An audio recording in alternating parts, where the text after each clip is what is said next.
ಎಲ್ಲರಿಗೂ ನಮಸ್ಕಾರ ಸ್ನೇಹಿತರೆ. ವಿಶ್ವಕಪ್ ಗೆಲುವಿನೊಂದಿಗೆ ದಾಖಲೆ ನಿರ್ಮಾಣ ಮಾಡಿದ ವಿರಾಟ್ ಕೊಹ್ಲಿ ಇನ್ನು ಬಾಬರ್ ಆಜಮ್ ರೆಕಾರ್ಡ್ ಉಡೀಸ್. ಹೌದು ಸ್ನೇಹಿತರೆ, ಈ ರೆಕಾರ್ಡ್ ಯಾವುದಂತ ತಿಳ್ಕೊಂಬರೋಣ ಬನ್ನಿ ಸ್ನೇಹಿತರೆ. ಅದಕ್ಕಿಂತ ಮುಂಚೆ ನೀವೇನಾದರೂ ವಿರಾಟ್ ಕೊಹ್ಲಿ, ರೋಹಿತ್ ಶರ್ಮಾ ಅವರ ಅಪ್ಪಟ ಅಭಿಮಾನಿಯಾಗಿದ್ದಲ್ಲಿ ಈ ವಿಡಿಯೋಗೆ ತಪ್ಪದೆ ಒಂದು ಲೈಕ್ ಕೊಟ್ಟು ನಮ್ಮ ಚಾನಲನ್ನು ಸಬ್ಸ್ಕ್ರೈಬ್ ಮಾಡ್ಕೊಳ್ಳಿ.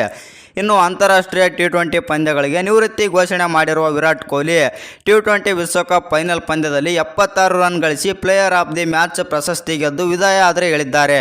ಇನ್ನು ಇದೇ ವೇಳೆ ಟೀಮ್ ಇಂಡಿಯಾದ ಸ್ಟಾರ್ ಬ್ಯಾಟರ್ ವಿರಾಟ್ ಕೊಹ್ಲಿ ಇತಿಹಾಸ ಸೃಷ್ಟಿಸಿದ್ದಾರೆ. ಅಂತಾರಾಷ್ಟ್ರೀಯ T20ಯಲ್ಲಿ ಅತಿ ಹೆಚ್ಚು ಅರ್ಧಶತಕಗಳನ್ನು ದಾಖಲಿಸಿದ ಬ್ಯಾಟ್ಸ್ಮನ್ ಎಂಬ ಇತಿಹಾಸ ನಿರ್ಮಿಸಿದರು. ಈ ಸರಣಿಯಲ್ಲಿ ವಿರಾಟ್ ಕೊಹ್ಲಿ ಪಾಕ್ ನಾಯಕ ಬಾಬರ್ ಆಜಮ್ ದಾಖಲೆಯನ್ನು ಸರಿಗಟ್ಟಿದ್ದಾರೆ.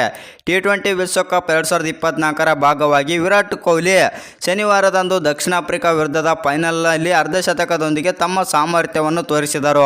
ಇನ್ನು ಅಂತಾರಾಷ್ಟ್ರೀಯ T20ಯಲ್ಲಿ ಇಂದು ವಿರಾಟ್ ಕೊಹ್ಲಿಗೆ 39ನೇ ಅರ್ಧಶತಕವಾಗಿದೆ. ಬಾಬರ್ ಆಜಮ್ T20 ಅಂತಾರಾಷ್ಟ್ರೀಯ ಪಂದ್ಯಗಳಲ್ಲಿ 39 ಅರ್ಧಶತಕಗಳನ್ನು ದಾಖಲಿಸಿದ್ದಾರೆ.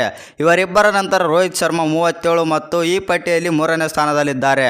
4ನೇ ಸ್ಥಾನದಲ್ಲಿ ಮೊಹಮ್ಮದ್ ರಿಜ್ವಾನ್, 5ನೇ ಸ್ಥಾನದಲ್ಲಿ ವಾರ್ನರ್ ಆದರೆ ಇದ್ದಾರೆ. ಇನ್ನು ಈ ವಿಡಿಯೋ ನಿಮಗೇನಾದರೂ ಇಷ್ಟವಾಗಿದ್ದರೆ ಒಂದು ಲೈಕ್ ಮಾಡಿ, ಶೇರ್ ಮಾಡಿ. ಹಾಗೆ ಇನ್ನು ಹೆಚ್ಚಿನ ಕ್ರಿಕೆಟಿಂಗ್ ಅಪ್ಡೇಟ್ಗಳಿಗಾಗಿ ನಮ್ಮ ಚಾನಲನ್ನು ಸಬ್ಸ್ಕ್ರೈಬ್ ಮಾಡ್ಕೊಳ್ಳಿ.